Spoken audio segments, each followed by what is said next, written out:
Hello' everyone, সকলোকে স্বাগতম জনালোঁ আমাৰ আৰু এটা নতুন ভিডিঅ'লৈ। আজি মই আপোনালোকৰ বাবে আৰু এটা নতুন নটিফিকেশ্যন লৈ আহিছোঁ। সেই নটিফিকেশ্যনটোৰ বিষয়ে অলপমান আমি ডিছকাছ কৰোঁ আহকচোন। এই নটিফিকেশ্যনটো হৈছে 30 তাৰিখে আহিছিলে আৰু ইয়াৰ পষ্টটো হ'ল urban technical officer junior grade 3 আৰু এইটো ইঞ্জিনিয়াৰসকলে দিব পাৰিব। Civil engineer, public health engineer, Assam গভৰ্ণমেণ্টৰ আণ্ডাৰত হ'ব। পোষ্ট আছে 10টা, ঠিক আছে। তো কোনে কোনে দিব পাৰিব আমি চাওঁ আহকচোন। পোষ্ট 10টা আছে total.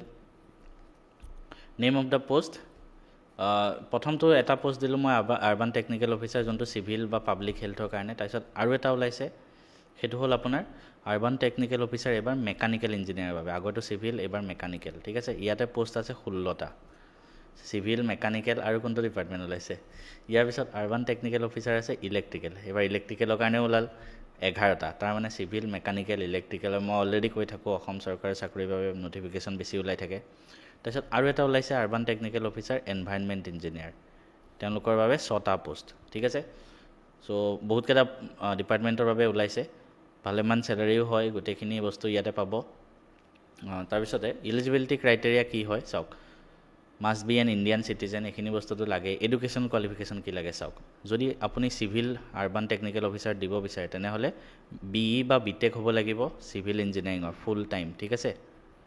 From any AICTC recognise university, যেনেকৈ AEC, JEC বা প্ৰাইভেট ইঞ্জিনিয়াৰিং কলেজ বা আপোনাৰ NIT শিলচৰ, য'ৰ পৰাই নকৰক, ঠিক আছে।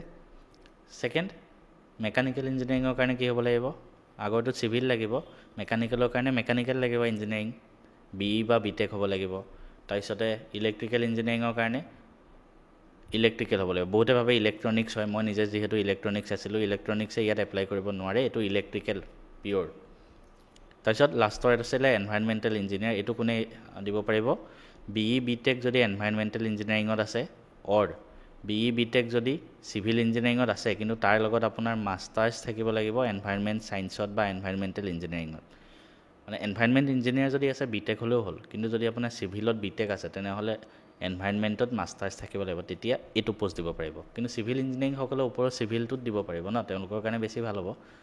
চ' বহুতকেইটা পোষ্ট ওলাইছে ইঞ্জিনিয়াৰিং পোষ্ট, যিহেতু APSC আণ্ডাৰত হয়, ভাল জব হয়।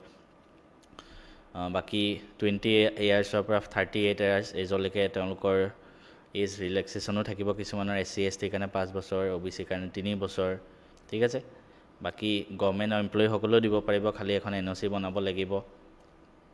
আৰু আটাইতকৈ ইম্পৰ্টেণ্ট ডেট কেইটা চাওক। ষ্টাৰ্ট ডেট অনলাইন এপ্লিকেশ্যন 5 ছেপ্টেম্বৰৰ পৰা আৰম্ভ আৰু 25 তাৰিখে শেষ হৈ যাব, ঠিক আছে। গতিকে যিমান জল্দি পাৰি আপোনালোকে এপ্লাই কৰি দিয়ক, যিসকল ইঞ্জিনিয়াৰিং বিভাগৰ ষ্টুডেণ্ট হয়। এপ্লিকেশ্যন ফিজটো যদি আমি চাই লওঁ, জেনেৰেলৰ কাৰণে 250, OBC কাৰণে 150, মানে এইটো GST বা কিবা প্ৰচেছিং ফিজ, টোটেল 197 আৰু বাকীসকলৰ বাবে 47, ঠিক আছে। চ' এইখিনিয়ে আছিলে কেনেকৈ এপ্লাই কৰে। বাকী ইয়াতে এতিয়া এক্সামৰ কথা তেওঁলোকে এতিয়ালৈকে কোৱা নাই,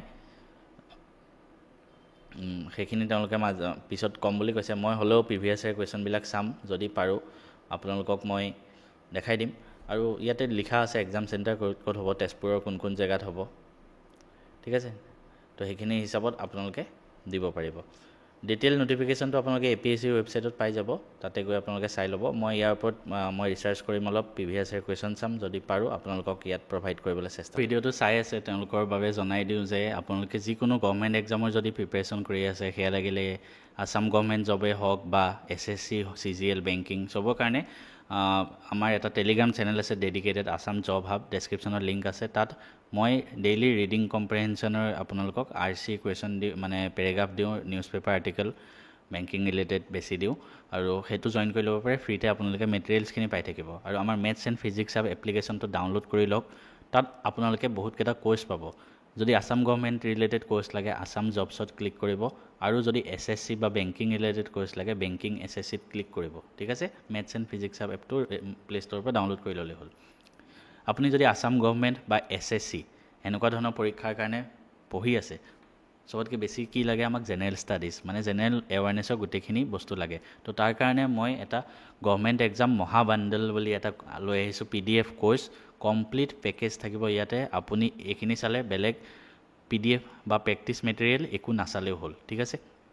তো ইয়াত আপোনালোকে টোটেল অলম'ষ্ট 30,000 MCQ পাই যাব। 30,000 ভাবক, 30,000 MCQ প্লাছ থিয়ৰী পাই যাব এভৰি ছাবজেক্ট ঠিক আছে তো কি ছাবজেক্ট আছে মই যদি একবাৰ আপোনালোকক দেখাই দিওঁ আপোনাৰ 100 ৰিডিং কম্প্ৰিহেনশ্যন ছেট আছে 1000টা পাজল সিৰিজ আছে ৰিজনিঙৰ কাৰণে জেনেৰেল এৱাৰনেছৰ থিয়ৰী 18টা ফাইল এই 18টা ফাইলত আপুনি হিষ্ট্ৰী জিঅ'গ্ৰাফি পলিটিকেল সায়েন্স আৰু কম্পিউটাৰ সায়েন্স এভৰিথিং যিখিনি জেনেৰেল এৱাৰনেছত আহে এভৰিথিং পাই যাব তাৰপিছত এইখিনিৰ ওপৰত PYQ প্ৰিভিয়াছ ইয়াৰ কুৱেশ্যন কি আহিছিলে প্ৰত্যেক টপিকৰ সেয়া লাগিলে হিষ্ট্ৰী হওক জিঅ'গ্ৰাফি হওক পলিটিকেল সায়েন্স হওক ইকনমিক্স হওক ইণ্ডিয়ান জিঅ'গ্ৰাফি যিয়ে নহওক আৰু তাৰ ডিটেইল সলিউশ্যন PYQটো আছে এটাৰ ডিটেইল সলিউশ্যন এই গোটেইখিনি টোটেল 30,000 মান MCQ আছে ঠিক আছে ঠিক তেনেকৈ মেথছৰো প্ৰিভিয়াছ ইয়াৰ কুৱেশ্যন যিমান আহিছে SSC হওক আসাম গভৰ্ণমেণ্টত হওক বেলেগ গভৰ্ণমেণ্ট এক্সামতে হওক প্ৰত্যেকটো চেপ্টাৰ ৱাইজ ধুনীয়াকৈ কুৱেশ্যন প্লাছ তাৰ সলিউশ্যন কম্পিউটাৰ নলেজৰ PDF আছে ধুনীয়াকৈ ৰিজনিঙৰো তেনেকৈ আগতে যিমান আহিছে তাৰ PYQ প্লাছ সলিউশ্যন আৰু জেনেৰেল ইংলিছতো আপুনি জেনেৰেল ইংলিছৰ 14টা চেপ্টাৰৰ previous year question plus solution গোটেইখিনি 30,000 MCQ জাষ্ট 499 rupees আপুনি লাইফ টাইম ভেলিডিটিত পাই যাব PDF ঠিক আছে ধুনীয়াকৈ ডাউনলোড কৰি আপুনি পঢ়ি থাকিব পাৰে যিকোনো এক্সামৰ কাৰণে এইটো মোষ্ট ইম্পৰ্টেণ্ট মেটেৰিয়েল হয় আৰু এইটো লৈ ল'লে বেলেগ PDF বা কিতাপ পঢ়াৰ দৰকাৰ নাই এতিয়া আহোঁ মেথছ এণ্ড ৰিজনিঙৰ কথালৈ মেথছ এণ্ড ৰিজনিং মই নিজে যিহেতু পঢ়াব পাৰোঁ মই GK পেপাৰখিনি পঢ়োৱা টান হয় সেইটো কাৰণে মই PDF প্ৰভাইড কৰিছোঁ বিচাৰি উলিয়াই মেথছ এণ্ড ৰিজনিং মই নিজে ভিডিঅ' আকাৰে আপোনালোকক পঢ়াই দিছোঁ প্ৰত্যেকটো চেপ্টাৰ ঠিক আছে প্ৰত্যেকটো চেপ্টাৰ ভিডিঅ' লেকচাৰ আছে 35টা ভিডিঅ' মেথছ আৰু ৰিজনিং মিলাই 35টা ঠিক আছে তাৰপিছত আপোনাৰ প্ৰেক্টিছ পেপাৰখিনিতো পাবই আগৰ যিটো কোৰ্চত প্ৰেক্টিছ পেপাৰ থাকিব মেথছৰ আৰু ৰিজনিঙৰ চেপ্টাৰ ৱাইজ অলমষ্ট দুইটা মিলাই আপোনাৰ 10,000 মান MCQ থাকিব ঠিক আছে PYQ প্ৰিভিয়াছ ইয়াৰ কুৱেশ্যন প্ৰত্যেক এক্সামৰ তাৰ সলিউশ্যন চেপ্টাৰ ৱাইজ ইয়াৰ উপৰি 1000টা পাজল সিৰিজ ইয়াতো দি দিছোঁ মেথছৰ মক টেষ্ট থাকিব মক টেষ্ট মানে আপুনি এক্সামত দিয়া নিচিনাকৈ এটেম্প কৰিব পাৰিব ৰিজনিঙৰ মক টেষ্ট থাকিব তাৰপিছত প্ৰিভিয়াছ ইয়াৰ কুৱেশ্যনবিলাক মই নিজে ভিডিঅ' আকাৰে পঢ়াই দিছোঁ এই 35টা ভিডিঅ'ত কমপ্লিট আপোনাৰ থিয়ৰী কভাৰ হৈ যাব আৰু এইটো জাষ্ট 499 rupees দিলে আপুনি মেথছ এণ্ড ৰিজনিঙৰ এক্সপাৰ্ট বনি যাব পাৰিব ইয়াত আহি ইয়াত আৰু ভিডিঅ' এড হৈ গৈ থাকিব তাৰপিছত ইংলিছৰ ছাবজেক্টটো যদি এক্সট্ৰাকৈ ল'ব বিচাৰে ইংলিছৰ পঢ়োৱা নাই এইটো PDF কোৰ্চ হয়